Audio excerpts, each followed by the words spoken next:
Juste avant de plonger dans notre épisode aujourd'hui, petite parenthèse perso. J'ai toujours eu un faible pour les jeux vidéo, alors pas de manière obsessionnelle, mais c'est un plaisir que je retrouve parfois ce petit moment à côté de mes pompes justement. À l'image d'un marathonien qui poursuit sa quête, tu débarques ici sur l'île de Kéros, en plein chaos où tu incarnes un chasseur de l'Arche.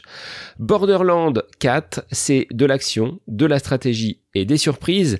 Alors, entre 2 séances d'entraînement running au pied, seul ou avec des amis, tu vas pouvoir relâcher la pression. Toutes les infos sont sur le site de Borderlands qui sort le 12 septembre prochain. Ce jeu est classé PEGI 18 et donc réservé à des grands joueurs uniquement. Merci à Touquet de sponsoriser le podcast À côté de mes pompes, dont je vous laisse reprendre sans plus attendre la lecture de votre épisode du jour. Bonjour les runners, bonjour les sportifs, bonjour au petit monde de la course à pied, c'est Seb et c'est avec un grand plaisir que je vous retrouve pour un nouvel épisode du podcast À côté de mes pompes. Alors nouvel épisode mais également nouvelle saison, nous attaquons ensemble la 6e aujourd'hui et je voulais vous évoquer un sujet qui est quand même d'actualité. Nous sommes à quelques heures, quelques encablures de la rentrée scolaire, de la rentrée du mois de septembre et comme les bonnes résolutions du mois de janvier, ce mois de septembre est l'occasion de prendre un nouveau départ. On le voit sur les saisons sportives, c'est en septembre qu'elles débutent pour se terminer parfois en juin, parfois un petit peu plus tard en juillet. Alors la rentrée, c'est un peu comme un marathon en soi. On constate la reprise du travail, la reprise également des activités des enfants, des réunions qui vont s'empiler et cette impression que les journées ne sont jamais assez longues pour caler tout ce que vous avez à entreprendre.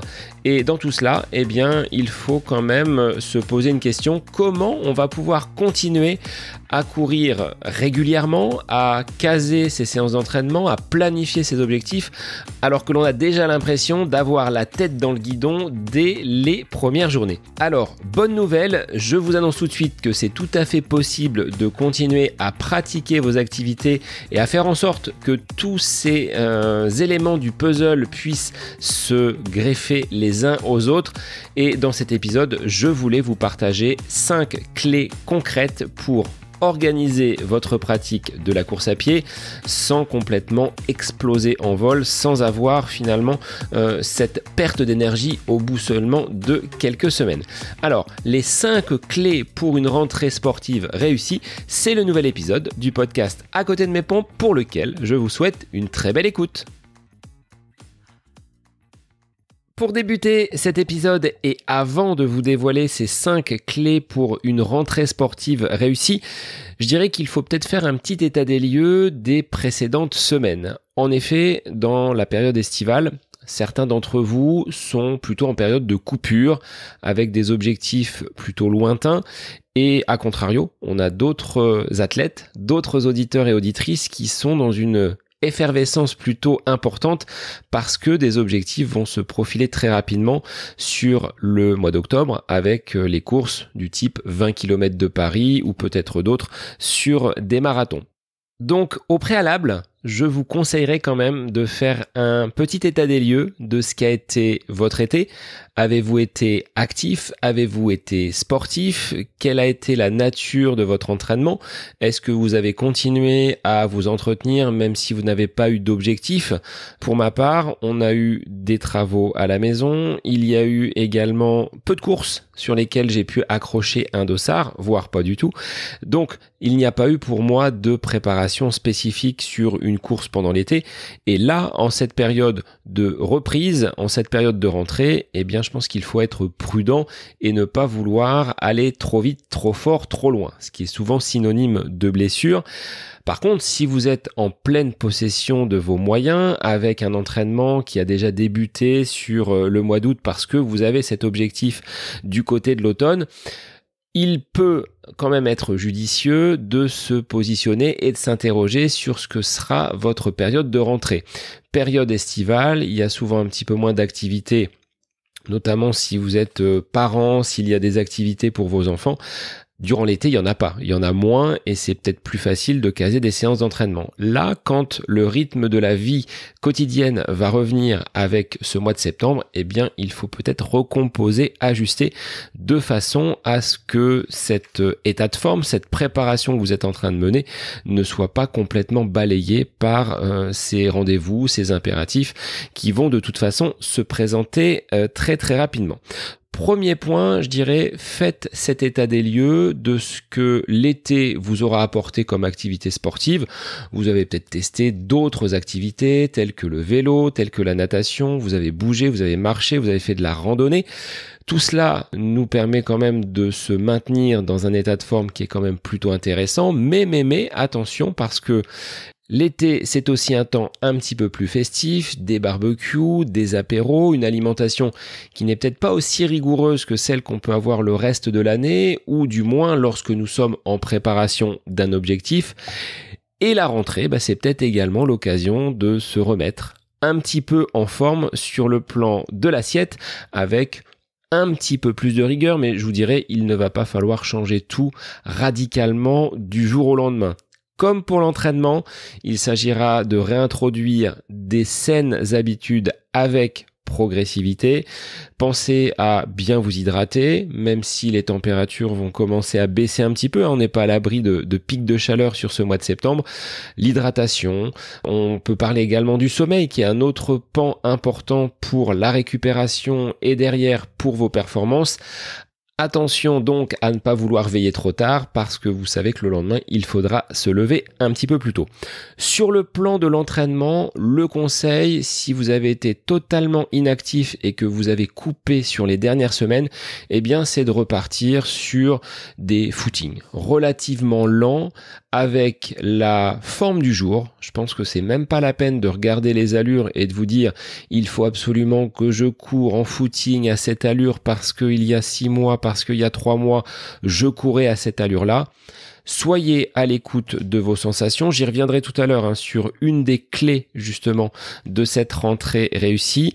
Et puis au bout de quelques semaines, vous allez pouvoir réintroduire un petit peu de vitesse avec ce que l'on appelle avec Bruno souvent dans les capsules, c'est déroulé, c'est-à-dire qu'on n'est pas vraiment sur du 30-30 très marqué, très borné, mais en fin de footing. Donnez-vous quelques lignes droites pour allonger un petit peu votre foulée, voir comment vous vous sentez, est-ce que le rythme revient, est-ce que vous avez des fourmis dans les jambes qui peut-être peuvent vous faire penser que la forme est de retour, mais en tout cas, comme dans une phase de réathlétisation, cette phase de reprise en début d'année scolaire, période de rentrée, eh bien c'est un petit peu comme après le 1er janvier. Les bonnes résolutions, il faut être quand même prudent, ne pas partir trop fort, trop vite et trop longtemps. Donc là aussi, sur les footings, on commence par 20-25 minutes et puis vous allez pouvoir augmenter progressivement semaine après semaine.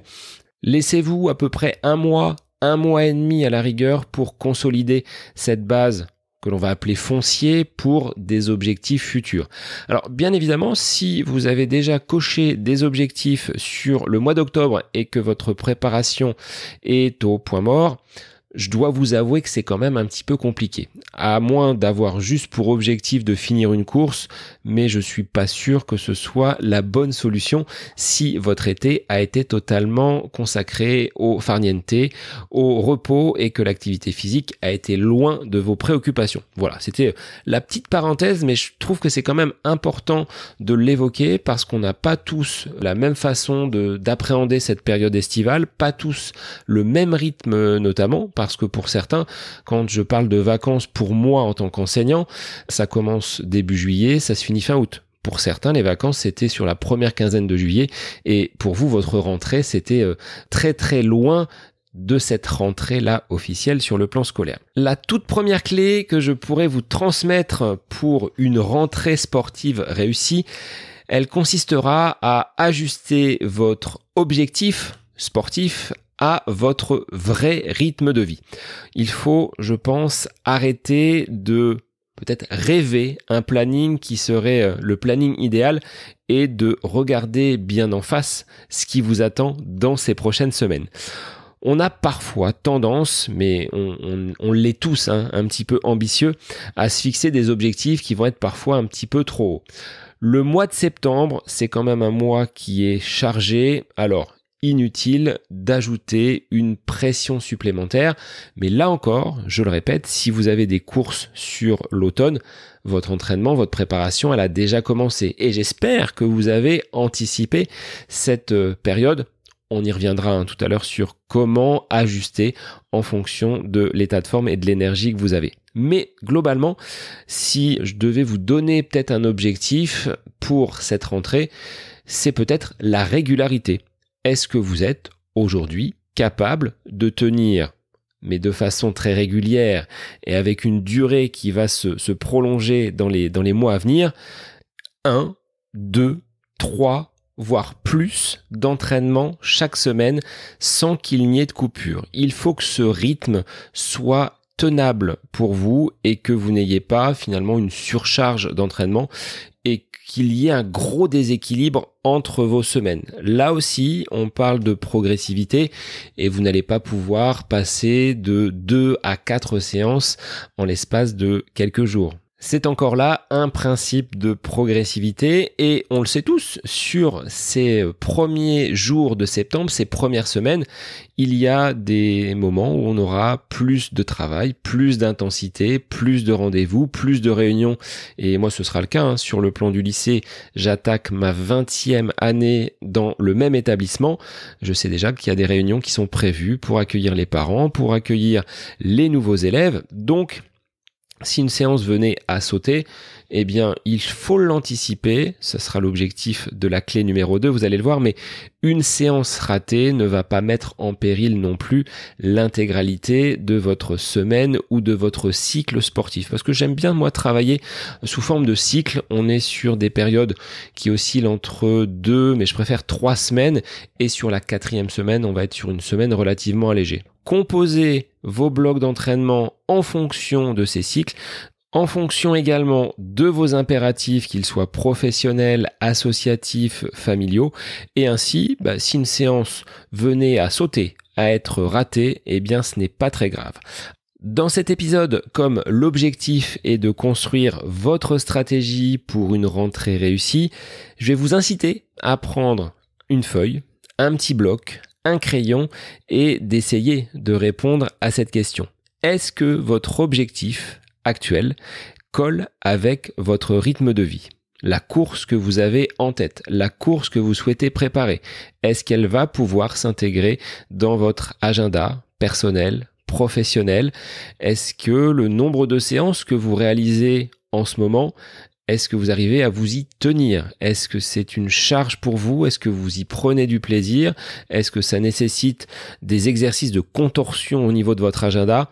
Eh bien, vous allez me noter tout cela et on fera le bilan à la fin finalement de cet épisode pour voir quelle va être la bonne stratégie qui sera adaptée à vous. Et là encore, je pense qu'il faut se regarder en face et être honnête. Est-ce que oui, non, ça passe? Est-ce que là j'en fais trop? Est-ce que c'est trop ambitieux? Ou au contraire, est-ce que je peux peut-être rajouter une séance? C'est l'occasion également à la rentrée de se dire, j'ai testé pendant 1 année, 2 années, 5 années, 2 séances par semaine. Est-ce que je peux pas en mettre une 3e? Même si c'est un mini footing de 20 minutes, vous apportez quand même un petit peu d'évolution et de progressivité dans votre pratique. Voilà quelle était cette première clé d'ajuster votre objectif à votre rythme de vie. La seconde clé, eh bien, je l'ai en partie évoqué, ça rejoint ce côté agenda.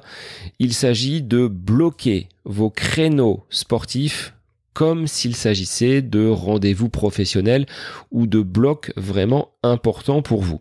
Alors, quand je dis important pour vous, bien évidemment, vous avez un agenda professionnel. Il y a autour de cela des impératifs personnels que vous n'allez pas pouvoir éluder, complètement mettre de côté, des impératifs de sortie d'école, des impératifs d'activité pour vos enfants. Ça, c'est des choses qui sont fondamentales et qu'il faut bien évidemment placer à l'intérieur de votre planning hebdomadaire. Mais de se dire, je vais aller courir seulement quand j'aurai du temps, finalement, vous n'irez pas souvent courir parce que vous trouverez toujours autre chose à faire de mieux, peut-être, que de sortir les baskets. Alors si vous voulez avoir cette régularité, cette progressivité dans l'entraînement, une planification qui soit également tenable pour vous, je vous invite à réserver des créneaux qui vont être des créneaux avec vous-même ou avec votre groupe d'entraînement ou avec un partenaire, avec un collègue qui seront ancrés directement comme si vous réserveriez un rendez-vous médical ou planifieriez une réunion. Il faut, malgré cela, même si vous l'inscrivez dans votre agenda papier, moi je suis encore très agenda papier, même si on est entouré d'outils digitaux, que l'intelligence artificielle aujourd'hui fait son entrée même dans nos classes. On nous incite aujourd'hui à travailler beaucoup avec l'IA. Je garde quand même une attache très importante à l'agenda papier, peut-être par souci de visualisation et comme quand on accompagne des sportifs amateurs comme je le fais depuis maintenant quelques années, l'outil principal est la gomme et le crayon de papier. Il y a beaucoup de choses qui sont à moduler entre ce qui a été prévu et ce qui va être réalisé. On a souvent un décalage qui est important, mais l'essentiel, c'est de garder quand même cette flexibilité sur le contenu de vos entraînements et d'avoir peut-être toujours un plan B, un plan C, parce que imaginez, vous avez un impératif, une réunion, vous finissez plus tard que ce qui était prévu.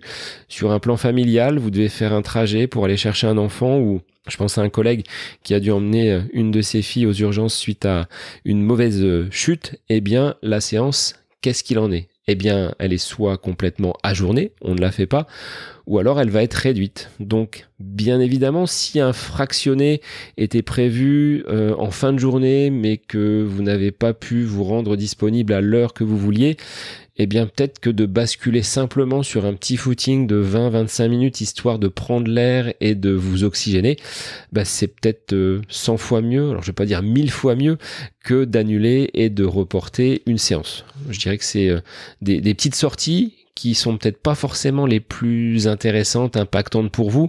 C'est vrai que moi je préfère aller sur la piste, faire une bonne séance de fractionné que de sortir juste pour un footing, mais ce juste footing justement sera l'occasion quand même d'avoir cette petite dose de course à pied qui nous fait tant de bien, notamment si vous êtes comme moi dans une salle de classe, dans un bureau enfermé, sans avoir cette possibilité d'être à l'extérieur. Donc je vous inviterai, et là aussi c'est votre deuxième travail sur cette deuxième clé, de vous questionner sur le moment de la journée où vous êtes à peu près sûr d'être régulier dans vos sorties. Est-ce que vous êtes sûr le matin de pouvoir sortir avant votre activité professionnelle ? Est-ce que c'est peut-être sur la pause du midi où vous savez de toute façon que vous avez un temps qui est consacré au déjeuner, qu'il vous en faut peut-être pas autant de pause pour ce repas et que vous avez le temps de positionner une demi-heure, 3/4 d'heure de sortie, c'est tout à fait possible. Est-ce que vous êtes plutôt le soir, après avoir réalisé toutes les activités professionnelles et géré la vie de famille, que vous serez peut-être le plus disponible ? Donc là, inscrivez toujours sur cette même feuille, clé numéro 2, quel est finalement ce moment qui est le plus opportun pour vous pour sortir les pompes. Et ce sera cette deuxième clé, ce deuxième conseil que je peux vous donner. Bloquez vos créneaux comme s'il s'agissait de rendez-vous professionnels. Et alors, sur le papier, c'est un petit peu plus compliqué, mais sur l'agenda digital, là je l'ai entre les mains, eh bien il s'agit de programmer avec une récurrence tous les mardis matin, par exemple à 6h30, eh bien vous avez votre footing, ou tous les mercredis soirs, clin d'œil à mes adhérents de l'association à côté de mes pompes, une séance d'entraînement prévue à 18h30, et là vous en faites un rendez-vous récurrent et vous êtes sûr de ne pas passer à côté. Ça fait partie de votre rythme et de votre agenda à la fois personnel mais sportif. Et justement sur cet agenda, je voulais revenir sur ma situation personnelle pour vous expliquer un petit peu également comment je fonctionne. Chaque année, en tant qu'enseignant, et ça fait 20 ans que c'est comme ça, je n'ai pas un emploi du temps qui va être identique d'une année sur l'autre. Même si dans un établissement comme le mien, qui est relativement petit, on a la chance de pouvoir émettre des desiderata et d'avoir des journées qui vont être off.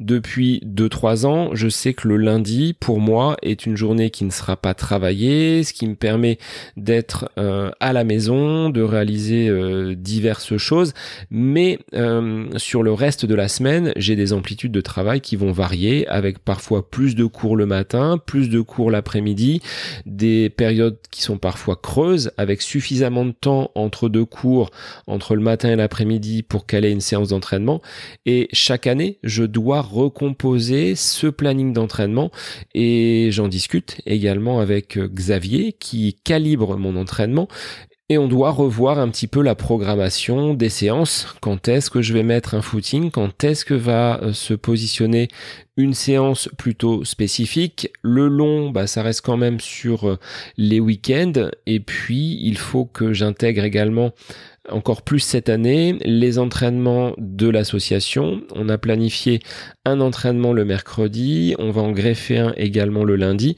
Et sur ces séances-là, moi, ce ne sont pas des séances que je fais à ma vitesse et aux allures où je devrais les faire si je m'entraînais vraiment seul. Je me positionne comme encadrant, comme accompagnant et donc elles vont se faire à un rythme un petit peu moins important et je les considérerais presque comme des séances de récupération entre deux séances de qualité.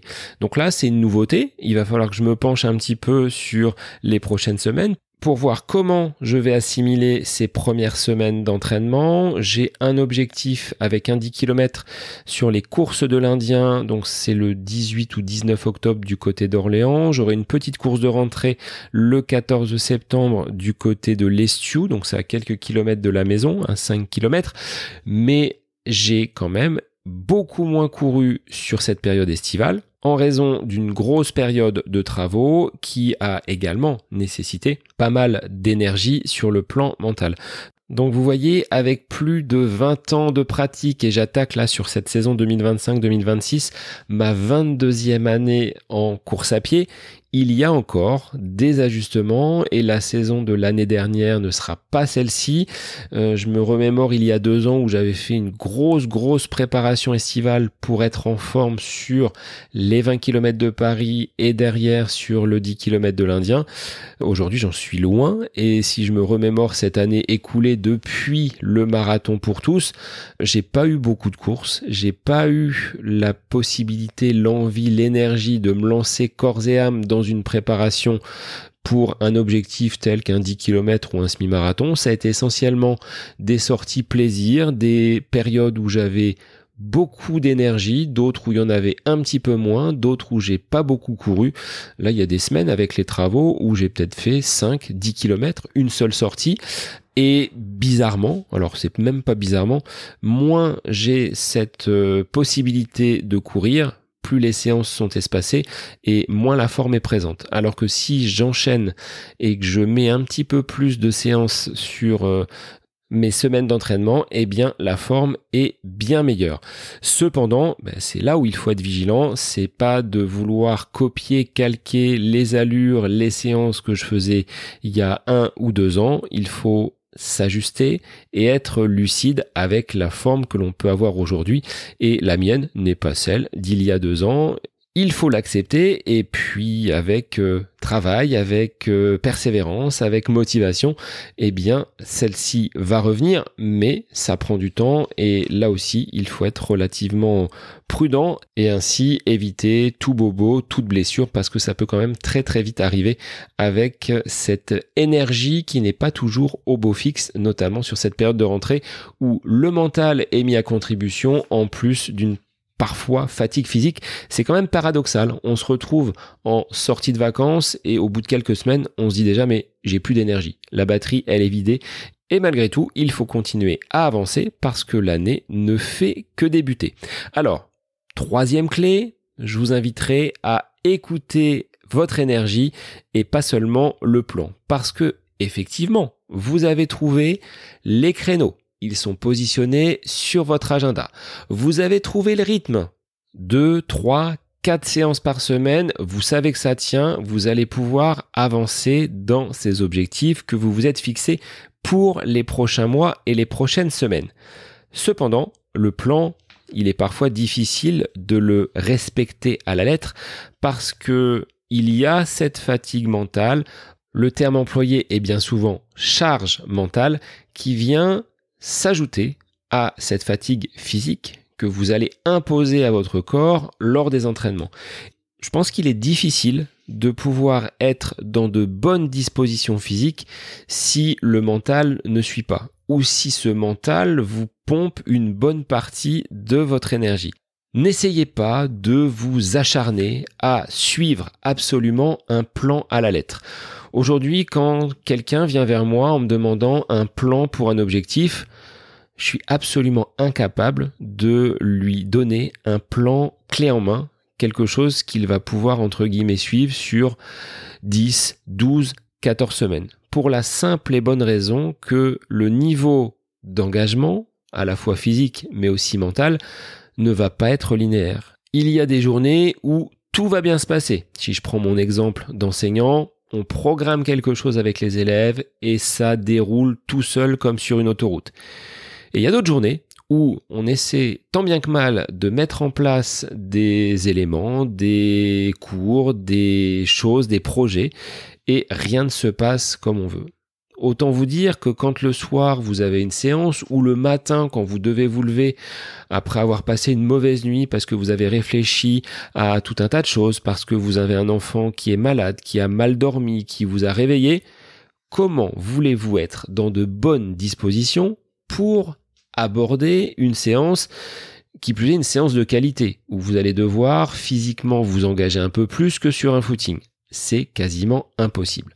Alors si vous vous sentez vidé, si vous vous sentez pas forcément en grande forme, n'allez pas tenter le diable, c'est là où vous allez risquer la blessure. Et moi je l'ai vu à de nombreuses reprises, c'est dans les moments où on le sait en plus, on le perçoit, on se dit je fais cette séance-là, mais j'ai pas du tout la forme, j'ai pas du tout les jambes. Alors parfois ça peut être trompeur parce que on part avec un a priori qui, en fin de séance, nous fait dire qu'on a quand même bien fait de sortir et que cette séance est bien passée. Mais quand mentalement vous n'y êtes pas, là vous êtes totalement à côté de vos pompes, c'est-à-dire vous avez l'impression de sortir mais en mode robot parce que sur le plan il est inscrit que vous devez faire 3 fois 5 minutes à telle allure. Vous allez très rapidement vous apercevoir que d'une, vous n'avez pas l'énergie, vous n'avez pas envie de vous faire mal, mais dans le bon sens du terme, et ce sera une séance qui va être contre-productive et derrière laquelle vous allez peut-être risquer une blessure. Donc ça, c'est absolument pas quelque chose que je recommande. Et pour l'avoir vécu, alors c'était après un voyage, on revenait de vacances en Crète, je devais faire une séance d'intensité après un voyage. Vous allez me dire, oui, il était reposé, il aurait très bien pu faire sa séance. Mais avec le stress, entre guillemets, qui n'était peut-être pas forcément très très perceptible, mais du voyage, de l'avion, du retour, eh bien la séance, elle ne s'est absolument pas passée comme je l'aurais souhaité. Contracture au mollet, mal au dos, blocage lumbago pendant quelques semaines. Bref, j'ai vécu un retour qui n'était pas celui que j'avais espéré, et si je m'étais écouté avec des guillemets, je vous renvoie à un épisode qu'on avait enregistré avec Agnès Espana sur je dois m'écouter ou non. C'est pas un terme aujourd'hui que je trouve péjoratif, au contraire c'est limite une force. Il faut être en mesure de s'écouter, en mesure d'évaluer son niveau d'énergie. Est-ce que vous avez assez de carburant pour faire votre séance? Est-ce que vous avez bien mangé? Est-ce que vous êtes bien reposé? Est-ce que la semaine, est-ce que les jours qui ont précédé se sont bien passés? Tout ça participe finalement à cette troisième clé.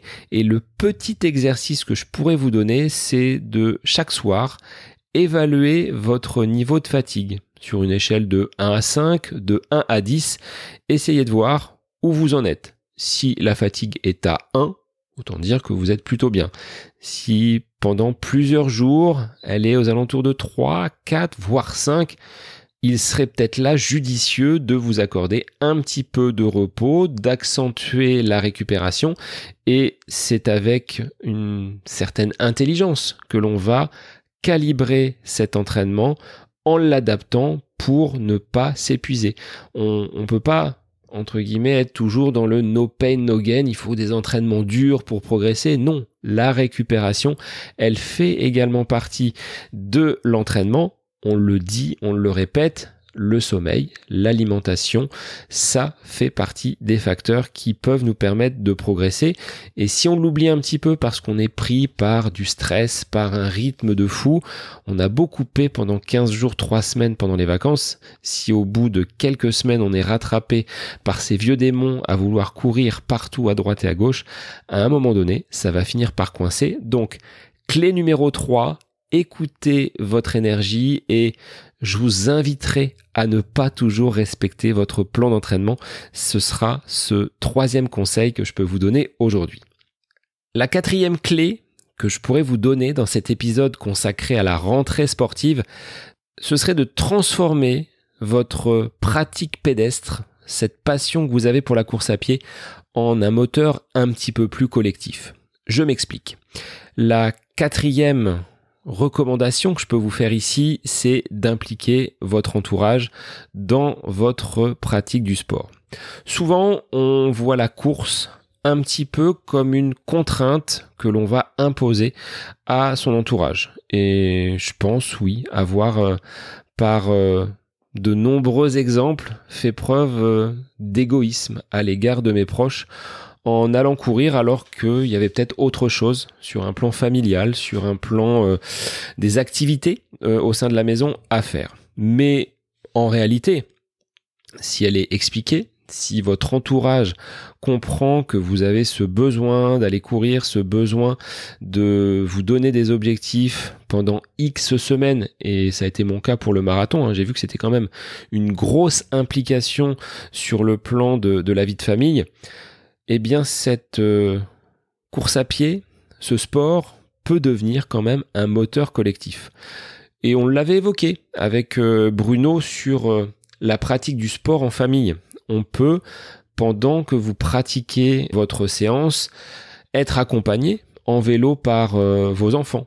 Vous pouvez également profiter de ce temps que vous avez de libre pendant que vos bambins sont en train de réaliser leur entraînement sportif, leur activité de tennis, leur activité football, d'aller courir autour de ce lieu d'entraînement qui vous offrira un créneau de libre sans empiéter trop sur la vie de famille. Et puis, comme on l'évoquait tout à l'heure, et Lia, une adhérente de l'association, me disait moi le midi, c'est là où je vais courir. Alors peut-être que si vous avez des collègues qui sont également sportifs, vous pouvez peut-être partager ce moment à plusieurs en mettant à profit la pause déjeuner, ce qui n'empiétera pas forcément sur votre agenda personnel le matin ou le soir. Donc le moteur collectif, je dirais que c'est un bon moyen de mettre des personnes qui ne sont peut-être pas aussi passionnées que vous dans cette boucle, dans ce sport, dans ce besoin que vous avez 2, 3, 4 fois par semaine de sortir. Et si vous annoncez, entre guillemets, votre planning à vos proches en disant, voilà, on se pose autour de la table, voilà quels sont les objectifs pour la famille sur ces prochaines semaines, voilà quels sont les grands rendez-vous, et puis voilà, moi ce que j'aimerais faire comme sortie, comme peut-être course sur les 6 prochains mois, sur l'année, eh bien peut-être que l'organisation, ils la comprendront un petit peu mieux avec... Bien évidemment, des sacrifices, parce que quand il s'agit de faire des séances d'entraînement, notamment pour le marathon, moi je l'ai vu, c'était quand même des longues sorties sur la fin de la prépa, ils l'acceptent sans doute un petit peu mieux. Donc ne restez pas solo, enfermé dans votre pratique, partagez-la, même si, oui, on n'a pas forcément le même degré de passion, le même degré d'investissement dans notre sport, mais en discutant, en parlant autour de vous, en exprimant finalement ce que la course à pied représente pour vous, c'est un bon moyen pour faire en sorte que votre entourage soit un petit peu plus compréhensif. Et je suis persuadé que par le dialogue, on peut dénouer bon nombre de situations. Donc, sur cette même feuille où vous avez noté vos objectifs, votre rythme à 2, 3, 4 sorties par semaine, en indiquant également juste en dessous, clé numéro 2, vos objectifs de créneau. Est-ce que vous sortez le matin, le midi, le soir, votre dose d'énergie? Alors ça, il faudra le faire sur plusieurs semaines. Notez également quelles sont les motivations qui vous poussent à courir, comment vous pouvez exprimer ce que représente la course à pied pour vous. La course à pied, quelle place a-t-elle dans votre quotidien? Mettez des mots, verbalisez ce que représente ce sport pour vous et partagez-le. On le voit de toute façon sur l'émergence de bon nombre de groupes de course à pied. Moi, je le vois avec le côté associatif où il y a certes le côté séance. Alors oui, on va faire aujourd'hui 20 fois 30-30 à telle allure sur la piste. Mais c'est pas ça uniquement qui nous donne envie d'aller courir, c'est le fait de se retrouver, le fait de se rassembler, de partager un bon moment, et le côté social de la course à pied revêt aujourd'hui, à mon sens, bien plus que les performances, que les chronos et les coms que l'on peut trouver ou les kudos que l'on peut avoir sur Strava. Donc n'hésitez pas à ancrer vraiment votre motivation à courir, ce que ça représente pour vous, et parlez-en avec votre entourage. Ce sera ce côté moteur collectif que l'on va mettre dans cette 4e clé afin de vous permettre d'avoir une rentrée sportive réussie. La 5e clé de cet épisode qui marque le début de la 6e saison du podcast, je voulais vous inviter à célébrer vos victoires, même les plus petites. Alors quand je dis victoire, c'est pas forcément un podium, c'est pas forcément non plus le gain d'une course, c'est d'arrêter tout simplement la culpabilité. Alors oui, vous allez rater des séances durant votre plan d'entraînement. Il y a des jours où, comme on le disait tout à l'heure, vous n'aurez peut-être pas l'énergie suffisante pour aller jusqu'au bout de ce qui était prévu. Certaines semaines, oui aussi, je vous l'affirme, elles seront bancales, mais ça ne veut pas dire que vous êtes dans une absence de progression. Vous n'allez pas régresser parce qu'une séance n'a pas été correctement menée comme vous l'auriez souhaité. En parlant de petites victoires, dans ce 5e point, je voulais tout simplement que l'on arrête de regarder le verre à moitié vide.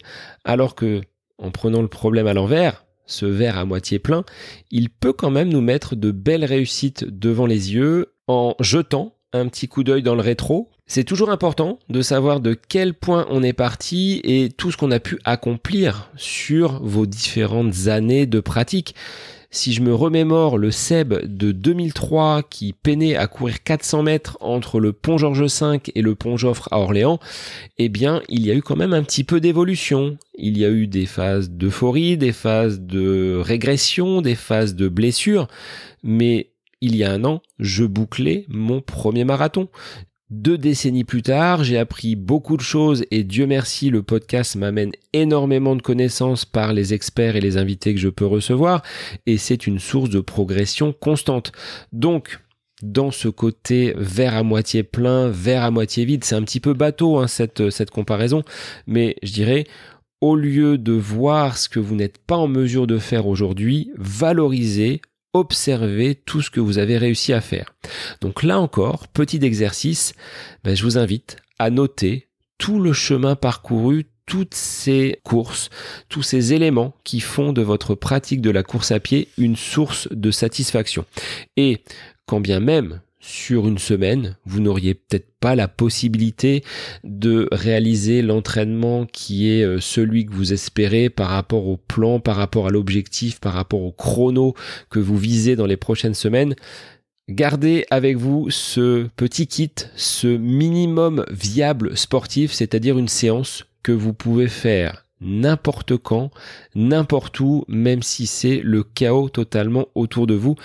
Et quand vous l'avez réalisé, soyez fiers de cela parce que ce sera toujours une séance de plus sur votre plan d'entraînement, sur votre agenda sportif et c'est quand même mieux que de ne pas la réaliser. Donc, comme je le disais tout à l'heure, en préambule de cet épisode, il faut être à l'écoute de son corps, à l'écoute de ses sensations et si vous ne sortez que 20 minutes, eh bien c'est toujours 20 minutes, ce qui représente quand même un certain nombre d'appuis, de pas et même si c'est peut-être pas suffisant pour vous sur cette journée-là, vous aurez quand même une petite dose de course à pied à votre tableau de chasse pour une semaine qui comme on l'a évoqué, avec les différents impératifs, les différentes sollicitations, pourra être bancal. Donc ce minimum viable sportif, veillez à toujours l'avoir sur vous pour pouvoir dégainer si une opportunité se présente, parce que vous savez que derrière, ça va être compliqué pour caser votre séance d'entraînement. On arrive au terme de cet épisode. Je vous ai transmis ces 5 clés que je trouve essentielles pour réussir cette rentrée sportive en course à pied. Et comme vous l'avez compris, on n'est pas sur du noir ou du blanc. C'est pas du tout ou rien. C'est plus une question de stratégie, de rythme de vie et surtout d'adaptation. Soyez flexibles et, je vous les rappelle, premier objectif, on ajuste son agenda, mais son vrai agenda, celui qui colle à votre rythme de vie. Deuxième clé, bloquez vos créneaux comme s'il s'agissait de rendez-vous pro. Troisième clé, écoutez votre énergie et respectez cette énergie selon votre plan. Ce n'est pas forcément le plan qui va vous guider, mais bien l'énergie que vous avez à y mettre pour telle ou telle séance. N'oubliez pas d'intégrer votre entourage dans votre pratique sportive. Plus vous allez communiquer, plus ils comprendront que c'est quelque chose qui a du sens pour vous. Et je pense que c'est important de mettre du sens dans sa pratique. Et n'hésitez pas à célébrer chacune de vos petites victoires. Une sortie réussie, une régularité qui se prolonge sur de nombreuses semaines, un paysage que vous avez découvert, un sentier que vous explorez pour la première fois, ce sont autant de petites réussites qu'il faut savourer. Avec tout cela, vous allez pouvoir transformer votre rentrée non pas en obstacle, mais c'est un tremplin vers beaucoup de plaisir pour votre pratique. Et surtout, on l'a dit, la régularité, parce qu'il ne s'agit pas de tenir seulement sur le mois de septembre. Il faut que ça se prolonge sur les prochaines semaines. Donc, je vous invite à me faire part sur les réseaux de tout ce que vous avez pu écrire sur votre petite feuille durant cet épisode. Et moi, je vous retrouve dès la semaine prochaine pour un nouvel épisode du podcast À côté de mes pompes. Belle semaine à vous! Cet épisode du podcast À côté de mes pompes est désormais terminé. S'il vous a inspiré, partagez-le avec un ami coureur qui peine un petit peu à trouver du temps en cette période de rentrée, et venez me dire sur Instagram quelles sont vos astuces pour garder le cap en ce mois de septembre. Je vous dis à très vite pour un nouvel épisode du podcast À côté de mes pompes, et surtout une très bonne rentrée, qu'elle soit sportive ou professionnelle. À la semaine prochaine! Juste avant de plonger dans notre épisode aujourd'hui, petite parenthèse perso. J'ai toujours eu un faible pour les jeux vidéo, alors pas de manière obsessionnelle, mais c'est un plaisir que je retrouve parfois ce petit moment à côté de mes pompes justement.